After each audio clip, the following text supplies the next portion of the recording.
Now we're going to look at how nationalism threatened old empires.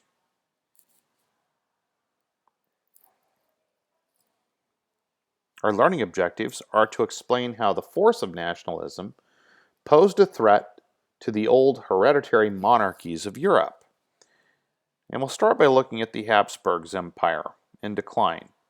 In 1800, the Habsburgs were the oldest ruling house in Europe.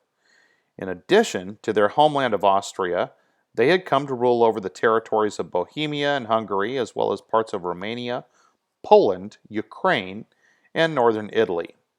Under Francis I and his foreign minister Metternich, the Habsburg Empire had gone to great lengths to stop the spread of liberal ideas and limit industrialization to prevent changes to their way of life. But they were unable to prevent these changes.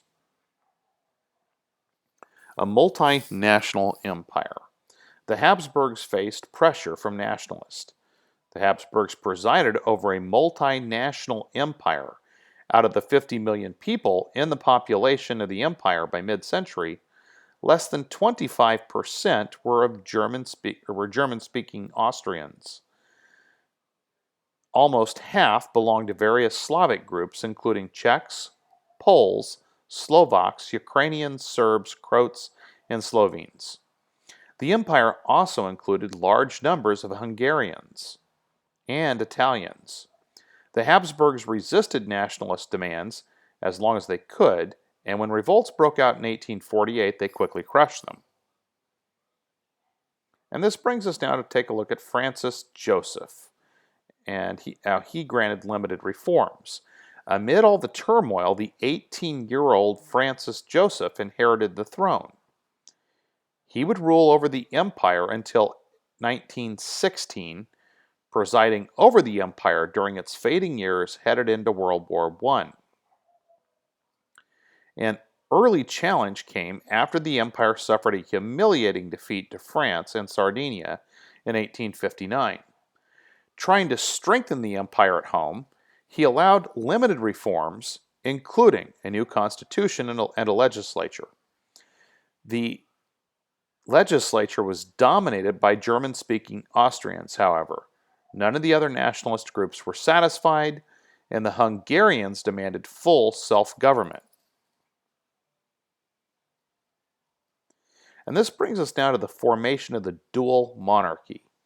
After a disastrous defeat to Prussia in 1866, new pressure arose from the Hungarians. 1 year later, Ferenc Diak, a moderate Hungarian leader, helped work out a compromise that created a new political power, the dual monarchy of Austria-Hungary.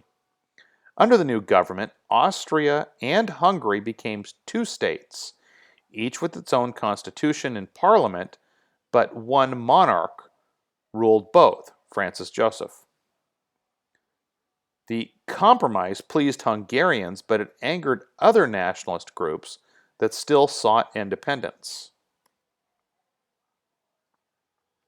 And now we're going to look at the mighty Ottoman Empire.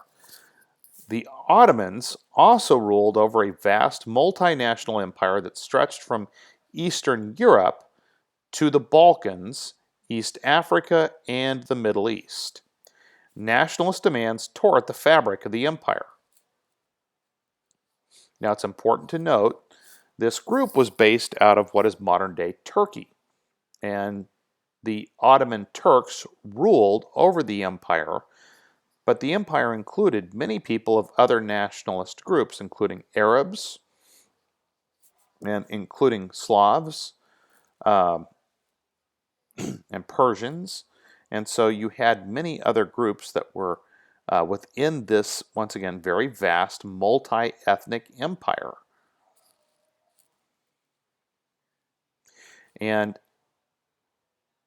as we headed into the 1800s, this Ottoman Empire, this giant Muslim empire, becomes known as the sick man of Europe, because revolts broke out in the Ottoman Empire, and the European powers began to view the empire as this so-called sick man of Europe, meaning that the country was weak. The powers of Europe began to overtake lands from the empire.